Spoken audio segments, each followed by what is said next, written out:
Padre nuestro que moras en las alturas de los cielos, te damos gracias porque este día es sábado.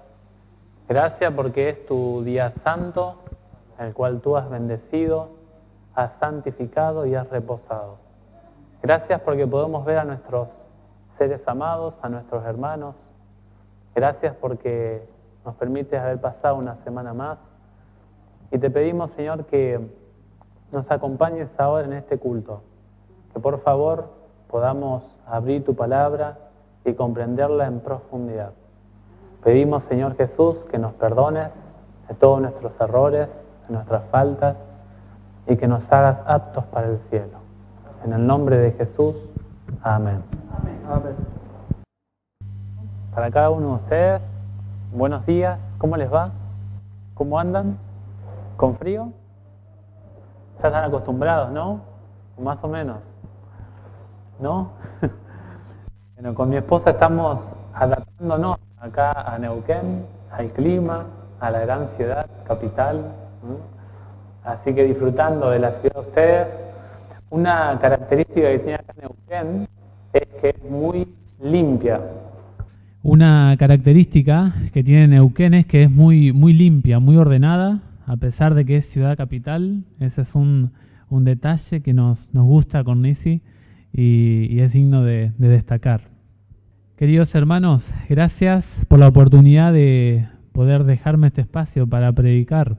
Gracias por la confianza, por la oportunidad de poder escudriñar la Biblia juntos. Y me puse a pensar esta semana, cuando me invitó Pablo, empecé a orar al Señor y decía, ¿qué tema voy a hablar? Quería hablar de un tema que sea importante dentro de nuestra fe como iglesia adventista. Y titulé al tema, le tomé prestado a nuestra profeta. Para aquellos que están escuchando en la radio, la iglesia adventista posee un don del cielo, un regalo del cielo que es una profetisa en tiempos modernos. Fue una mujer que recibió muchísimas visiones de Dios y ella amplifica la Biblia y es una mujer extraordinaria. Una mujer que fue hasta tercer grado del colegio y lo que escribe es muy profundo. Queremos invitar a nuestras visitas y a los radioescuchas que analicen sus escritos. Y ella nos deja un par de citas con respecto al tema que queremos hablar hoy, y es el tema del santuario. Y tomé prestado el título, fundamenté este sermón, el fundamento de nuestra fe. Hoy en día, cuando uno mira el asunto de las creencias en el mundo, muchas iglesias ustedes van a encontrar que hablan, por ejemplo, acerca de cómo vestirse. Muchas iglesias van a hablar de la muerte de Cristo en la cruz. Algunas iglesias inclusive van a hablar acerca del sábado. Además, otras iglesias hablan también, familia, del estado de los muertos, que nosotros tenemos concordancia con ellos. Pero saben que la iglesia adventista tiene dentro de su paquete de doctrinas una que es nuestra responsabilidad mayor, y es nuestra doctrina del santuario. Ustedes pueden investigar las iglesias y no lo van a encontrar. No lo van a encontrar porque es una doctrina rara, que la mayoría hoy en día de los cristianos cree que esta doctrina ya no sirve. Escuché a un pastor evangélico de la rama cristiana, y él dijo esto: yo al leer la Biblia leo una vez el Antiguo Testamento y dos el Nuevo. Porque el Nuevo Testamento hoy en día es más importante, tiene más información adicional para nuestro tiempo que tiene el Antiguo Testamento.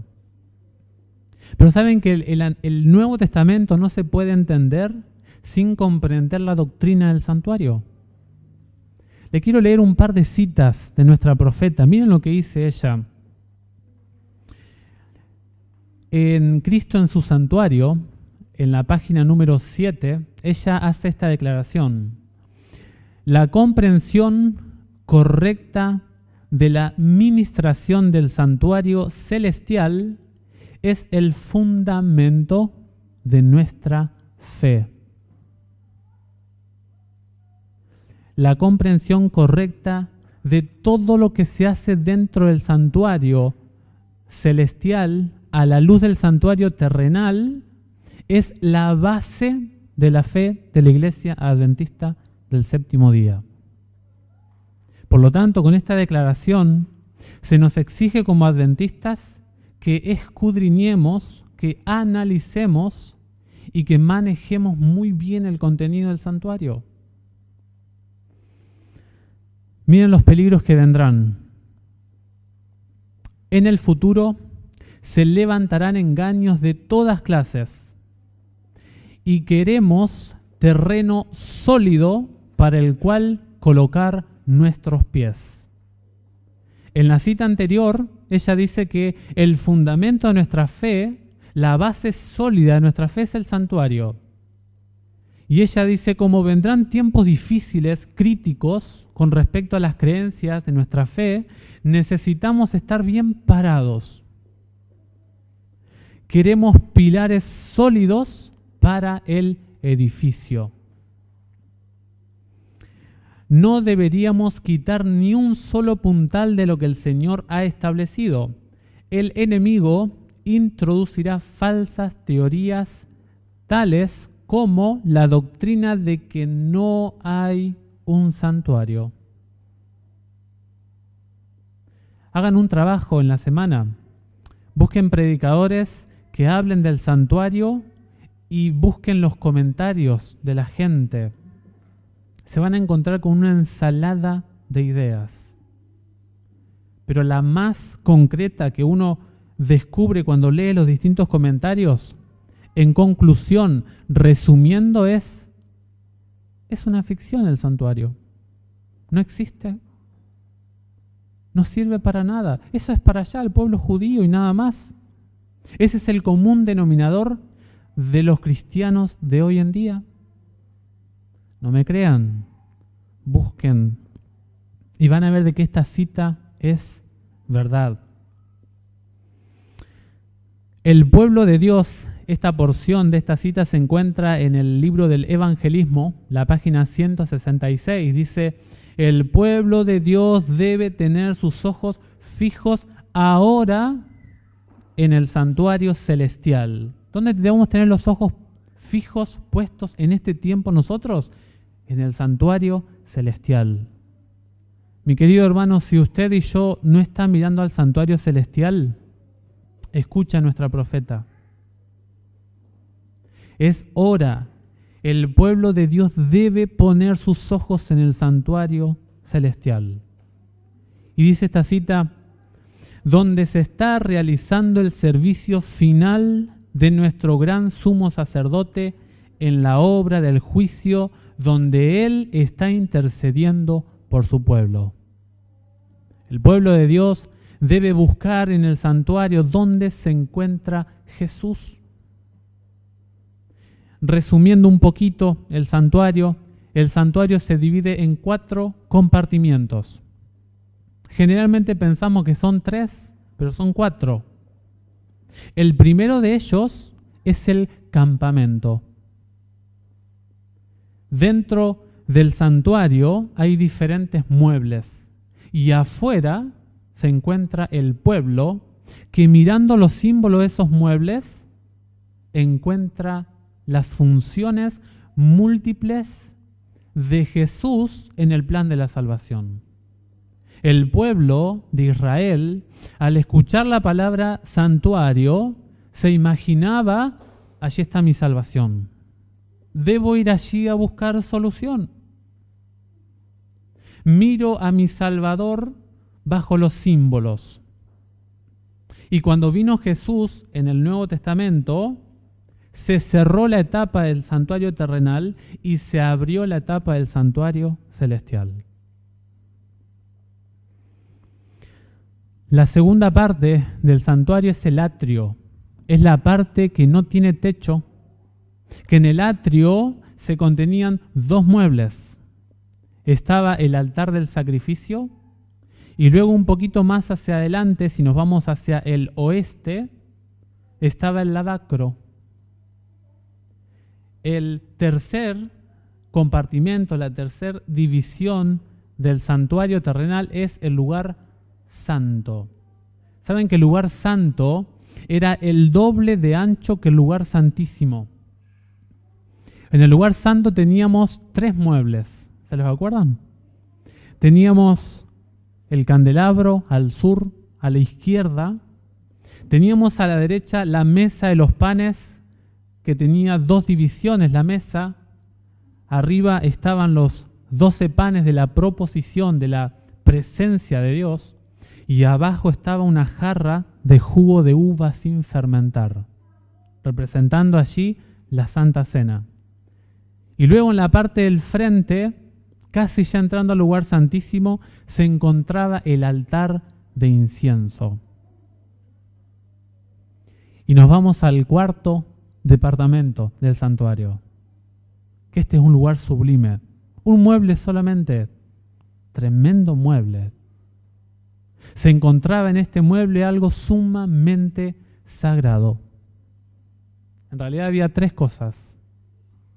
Estaba allí el arca del pacto y estaba la mismísima presencia de Dios.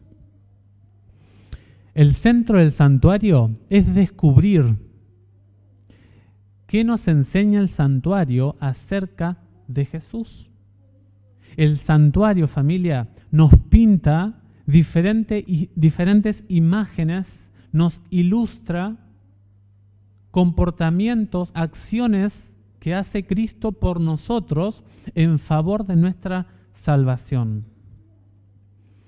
En el primer compartimento era el campamento. Jesús en el campamento vino a desarrollar una vida perfecta. En el atrio entrega esa vida perfecta en favor del pecador. Luego en el lavacro resucita, ¿no?, según Romanos 6, y entra al lugar santo e intercede por aquellos que aceptan su vida perfecta, su muerte perfecta, en el lugar santo. Y luego llegamos al lugar santísimo. Jesús en el lugar santísimo trabaja como un juez.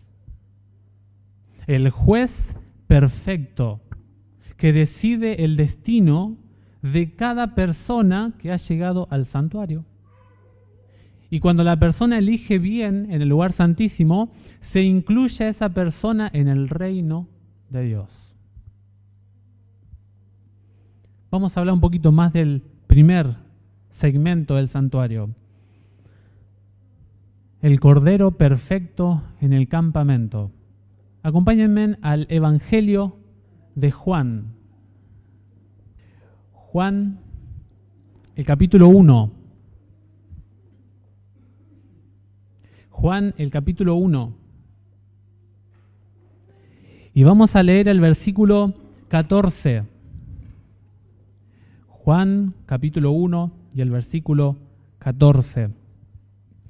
Dice el evangelista: y la palabra se hizo, o el verbo fue hecho carne, y habitó entre nosotros, y nosotros hemos visto su gloria, la gloria que recibe del Padre como Hijo único, lleno de gracia y de verdad. La palabra que queremos resaltar de este versículo es habitó. Habitó. Esa palabra habitar indica de que Jesús hizo su morada acá en la tierra. Jesús llegó a acampar. ¿Qué hacemos en un campamento? Nos sitiamos. Bueno, acá vamos a acampar. Acá nos vamos a sitiar, vamos a establecernos en este lugar. Jesús vino, familia, en el campamento a vivir con nosotros. Podríamos traducir esa palabra de habitar, tabernacular. o tabernaculizar. En este lugar se indica de que Jesús vino a vivir la vida que la ley exige de nosotros. ¿Saben que cuando Adán pecó, familia, todos los seres humanos que descendieron de Adán, todos, quedamos en deuda para con la ley de Dios? En Génesis 2:15 al 17, Dios le dio la ley moral a Adán y Eva. Dios le dijo, prohibido comer de este árbol. Eso es pecado. Si tú pecas, transgredes la ley de Dios, y si la transgredes, te mueres.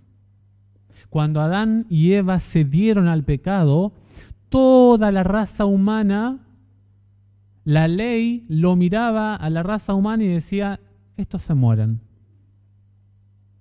Nadie puede ofrecerle a la ley una vida perfecta.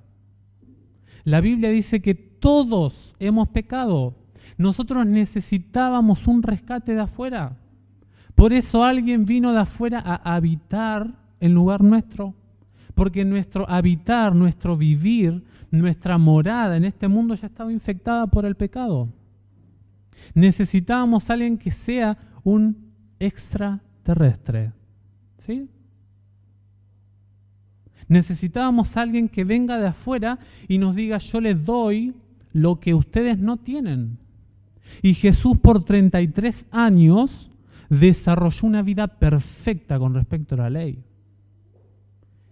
Jesús en el campamento hace una entrega de lo que ninguno de nosotros podemos ofrecerle a la ley. Porque la ley, donde hay pecado, dice, hay muerte. La ley de paso no perdona, ¿eh? La ley no tiene nada de misericordia para con el pecador. La ley mira al pecador y le da una sentencia solamente de muerte. Y Jesús vivió sin pecado. En Hebreos 4, 15 y 16 dice que Jesús es nuestro sumo sacerdote sin pecado, tentado en todo, en un mundo hostil por el enemigo, pero victorioso en lugar nuestro. Primera de Pedro capítulo 1. ¿Me acompañan a Primera de Pedro capítulo 1 y el versículo o los versículos 18 al 20? ¿Lo tienen? Primera de Pedro capítulo 1 versículos 18, 19 y 20. Dice, sabiendo que fueron rescatados. ¿Qué es un rescate? Un rescate es alguien que no puede salvarse. Si yo estoy en un pozo, para que alguien me rescate debe venir de arriba y sacarme de ese pozo. Dice, ustedes fueron rescatados de su vana manera de vivir. Todas las vidas de esta tierra eran vacías. El texto está diciendo eso. Y dice el texto, la cual recibieron de sus padres. ¿Qué nos dio Adán y Eva? Una vida genéticamente pecaminosa. Y dice acá el texto, no con cosas corruptibles como oro o plata, sino con la sangre preciosa de Cristo. ¿Cómo? Ahí está el simbolismo. ¿A dónde nos está llevando esto? Como un cordero sin mancha y sin contaminación, ya destinado desde antes de la fundación del mundo, pero manifestado en los postreros tiempos por amor de ustedes. Querida familia, Jesús vino a entregar por nosotros lo que la ley exigía de toda la raza humana. Por Él se nos acredita la vida perfecta que Él hizo.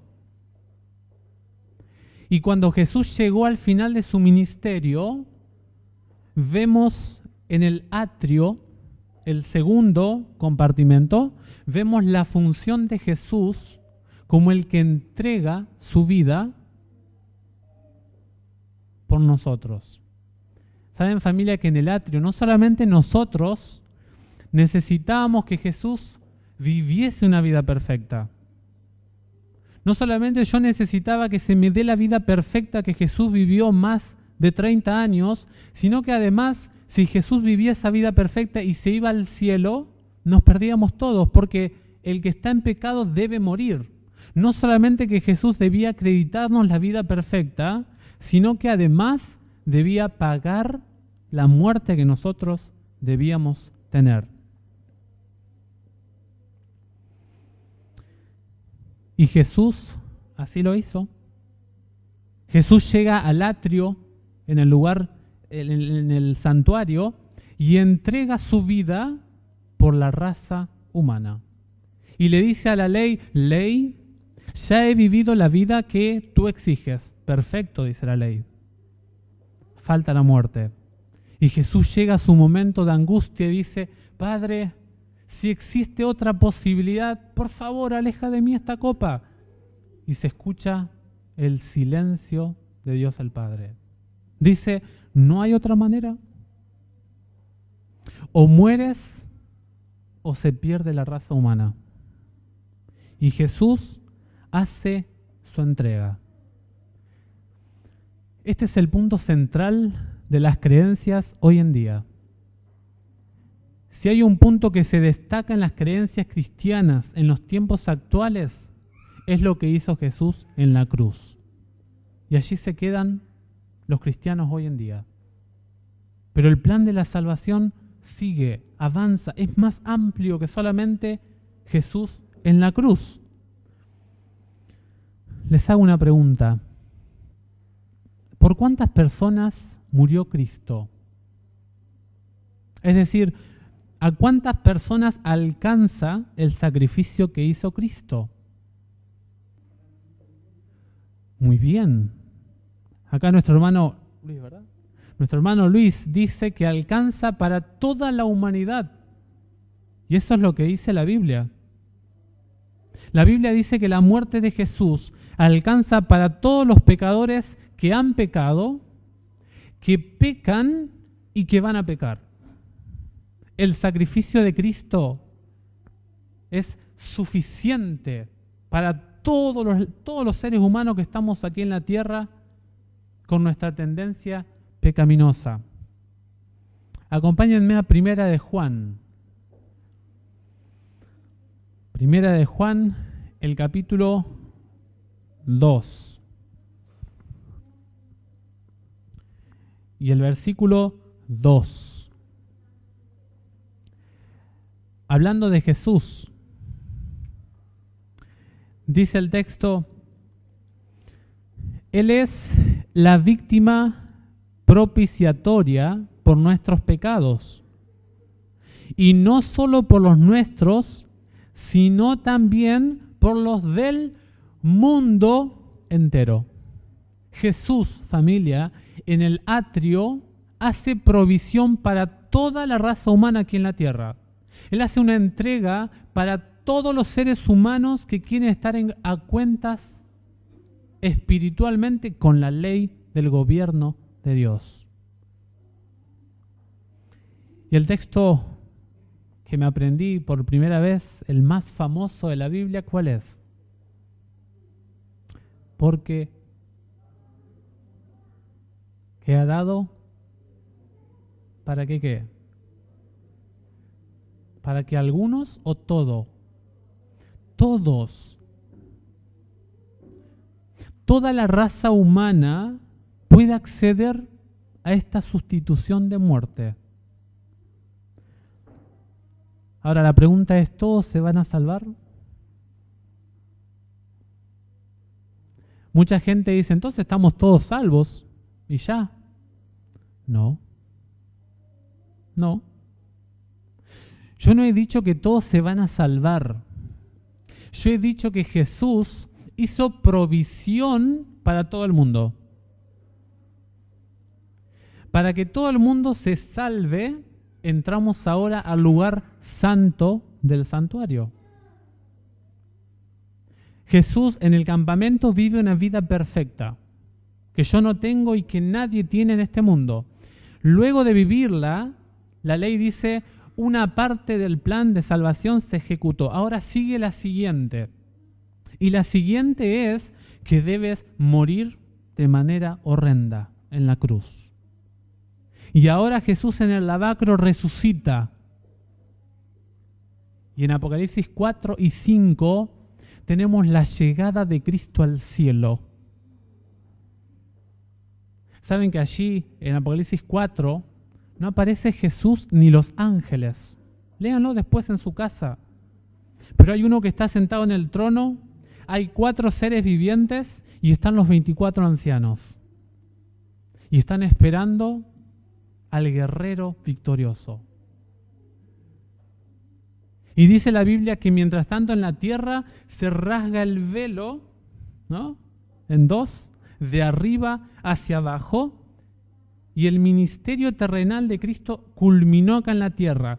Pero luego Apocalipsis 4 y 5 nos eleva la vista al cielo, y en el capítulo 5 dice que Juan ve a un cordero como degollado. Y Jesús empieza a interceder por los que se acercan a Él. ¿Jesús intercede por todos? ¿Qué les parece?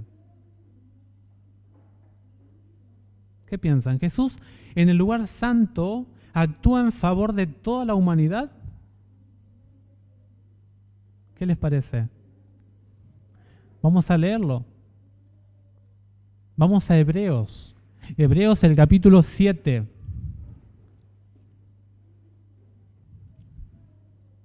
Hebreos, el capítulo 7. Y el versículo 25. Hebreos 7, 25. Dice este versículo: de ahí que Él puede salvar en forma perpetua o definitiva a todos los seres humanos. ¿Dice eso? ¿Pone una condición Dios acá? ¿O no? Sí.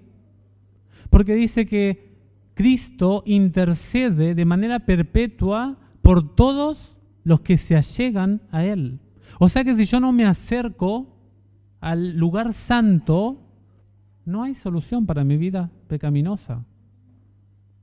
¿Me comprenden lo que yo le estoy diciendo? Dice el apóstol Juan: hijitos míos, estas cosas os escribo para que no pequen. Pero si alguien peca, tenemos un intercesor, tenemos un abogado, a Jesús el justo. Primera de Juan 2:1. Un texto más, Romanos 8. Miren lo que dice Romanos 8. En este capítulo se habla, es interesante que se habla de los elegidos, de todas las personas que están eligiendo ser salvos. Y dice el versículo 34, ¿quién se atreverá a condenarlos?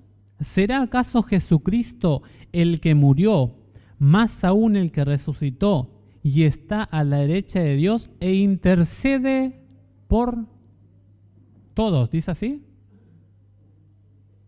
Hay un grupo específico ahí. Jesús en el lugar del atrio hace algo que es global, es para toda la humanidad. Jesús en el lugar del campamento está a disposición su vida perfecta para toda la raza humana. Pero en el lugar santo, yo debo ir al lugar santo y orar, pedirle al Señor que interceda por mí. Es una obra individual que hace Jesús en el lugar santo. ¿Cómo se hace esto para acceder al sacrificio que Jesús hizo en el atrio? En oración. Y allí empieza el proceso, hoy hablábamos en la lección, el proceso de la santificación. A la derecha tenemos los panes, la Biblia. No solo de pan vivirá el hombre, sino de toda palabra que sale de la boca de Dios. Y luego tenemos el candelabro, el Espíritu Santo. Y luego tenemos el altar de incienso, que son las oraciones. Ezequiel, en la mañana cuando lee su Biblia, cuando ora, el Espíritu Santo ilumina la mente de Ezequiel y Ezequiel se da cuenta que necesita de Jesús. Y Ezequiel ahora empieza a orar. Querido Padre, he cometido este pecado. Y saben que Jesús empieza a interceder por nosotros. Y esto está en Daniel 7. Jesús llega ante el Padre y empieza a decirle: Ezequiel está reclamando el pago que yo hice en la cruz. ¿Tenemos que dárselo? Tenemos que entregarle el sacrificio que yo hice en la cruz. Y saben que cuando yo confieso mi pecado, cuando ocurre esta oración de Ezequiel, pasa algo. Dos cosas. Vamos a Primera de Juan. Primera de Juan, el capítulo 1, un texto conocido. Y el versículo 9 dice: si confesamos, para confesar debe haber arrepentimiento, ¿no? Debe haber reconocimiento del pecado. Mira, yo estuve mal, ¿no? Si hay una confesión, dice, si nosotros confesamos nuestros errores, nuestros pecados, Él es fiel y justo para perdonarnos. Hay perdón, primera cosa, y luego dice purificarnos de toda maldad. ¿Saben qué pasa en el lugar santo? Cuando yo oro al Señor y le digo mi pecado, Ezequiel deposita su pecado en el lugar santo con la sangre de Cristo Jesús. Y el pecado queda dentro y Ezequiel ahora se va a su casa feliz. ¿Sí? Esto pasa en el lugar santo. Esta es una obra individual. Pocas denominaciones llegan hasta el lugar santo en la intercesión de Cristo por nosotros. Poquitas. Y saben que cuando yo hago esto, le pido al Señor que me perdone, el pecado queda guardado en los registros del cielo. Porque Dios tiene registros, ¿eh? Pero al lado de mi pecado dice perdonado. Ese pecado queda conservado allí. Pero Ezequiel se fue a su casa puro, sin culpa. Eso ocurría en el lugar santo. En la mañana y en la tarde el sacerdote intercedía por el pueblo. Ese era un servicio diario. Diariamente el pecador debía hacer un examen de su vida y debía llevar la víctima al santuario. Pero llegaba un día en el calendario judío, casi al final del año, muy, muy importante esta ceremonia.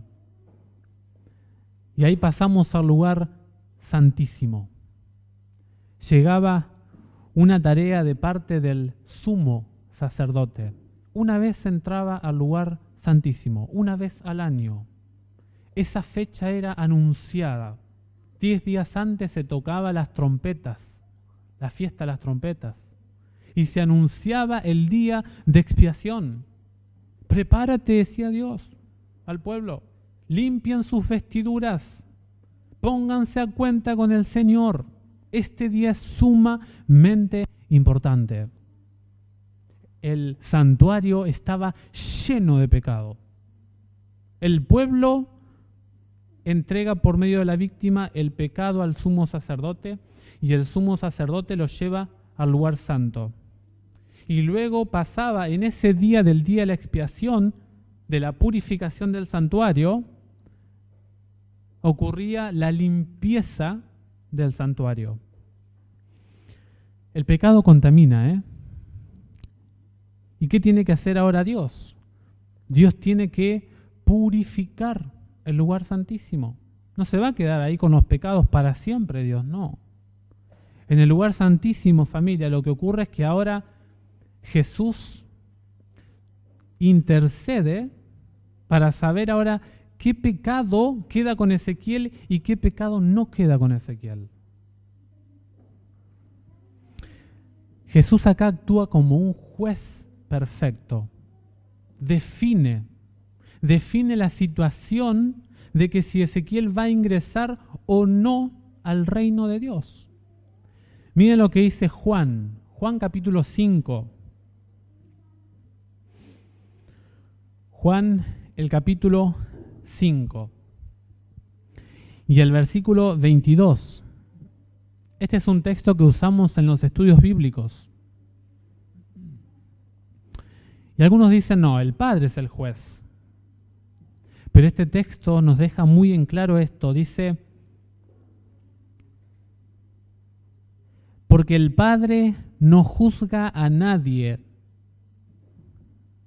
¿Tiene relación el Padre en el juicio? No. Dice acá, el Padre no tiene nada que ver con el juicio. El Padre ha puesto todo juicio en manos de su Hijo.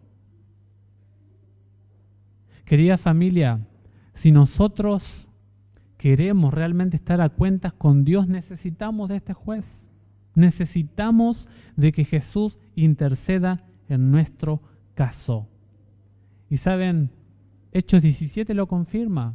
Dice que Dios ha establecido un día para juzgar al mundo.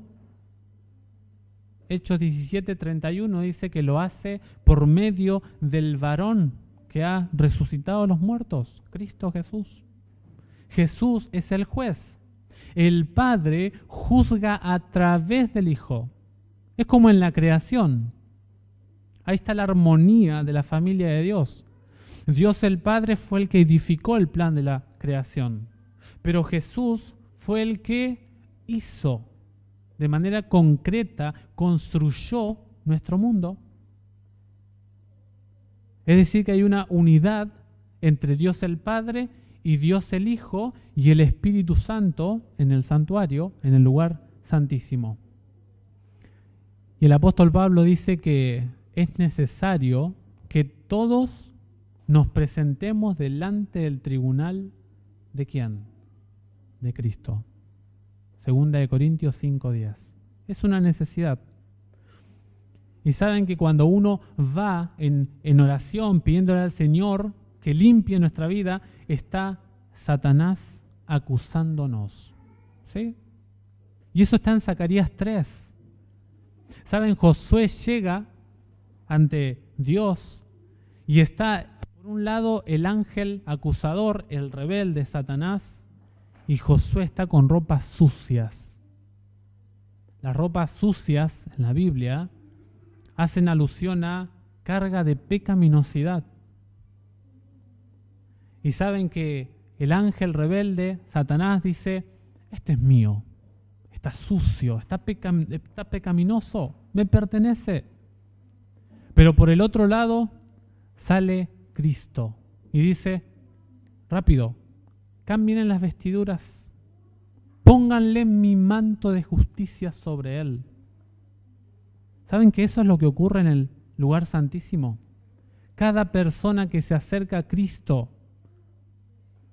acepta todo lo que hemos visto anteriormente en el santuario. ¿Y saben qué es lo lindo? Que Jesús no ha perdido nunca un caso.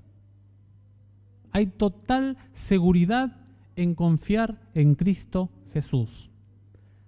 Y hay una profecía que nos indica cuándo inició la actividad en el lugar santísimo. Eso habla Daniel 8:14 y hasta 2300 tardes y mañanas, y entonces el santuario. ¿Saben que si uno investiga a nuestros pioneros, ese fue el texto clave de nuestros pioneros? Todo esto que estamos viendo acá es el centro de nuestra fe. Si yo como adventista no sé esto, familia, yo no puedo ser adventista. porque el santuario es el fundamento de nuestra fe. Y cuando Jesús termine en el lugar santísimo, va a ocurrir la sentencia que dice Apocalipsis 22:11. Dos grupos. La humanidad quedará definida en dos grupos. Que el pecador siga pecando y el que está manchado se manche más aún. Que el hombre justo siga practicando la justicia y el santo siga santificándose más. El que quedó fuera del lugar santísimo ya está marcado su final. Pero aquellos que ingresamos al lugar santísimo aceptando a Jesús, queriendo ser parte de su reino, seguiremos purificándonos más aún. Y allí Cristo ocurre algo maravilloso, familia. La Biblia dice que Jesús está vestido como sumo sacerdote en Hebreos 4.